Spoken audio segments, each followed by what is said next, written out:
দেখো এটা হচ্ছে শিংকুচি, ঠিক আছে? শিংকুচি বলতে শিং চাঁচা আর কি, চেঁচে চেঁচে চেঁচে বা কুচি কুচি এগুলো বিভিন্ন যে আমাদের প্রাণীর যে শিংগুলো আছে সেগুলো থেকে করা। এটা হচ্ছে হাড়ের গুঁড়ো, ঠিক আছে? বোন ডাস্ট যাকে বলে। এগুলো হচ্ছে স্লো রিলিজ ফার্টিলাইজার, মানে গাছে আস্তে আস্তে আস্তে আস্তে এরা রিলিজ করবে খাবারটাকে, এবং গাছের জন্য খুব উপকারী এগুলো।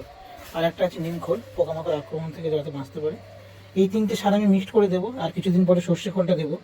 আজকে সর্ষে খোলটার সাথে মিক্সড করে দিলে ভালো হতো, ঠিক আছে? এই তিনটে সার আমি মিক্সড করবো। কীভাবে মিক্সড করছি দেখুন। এগুলো মোটামুটি আমার গাছ আছে, ধরে এখানে 10টা টব আছে। 10টা টবের জন্য আমি মোটামুটি নিয়ে নেবো, প্রত্যেকটা টবে 1 মুঠো করে সার দেবো। আর 3টে আইটেম আছে, মোটামুটি আমি সেভাবে নিয়ে নেবো, ঠিক আছে? টবের সাইজ অনুযায়ী সারটা দিতে হয়, ঠিক আছে?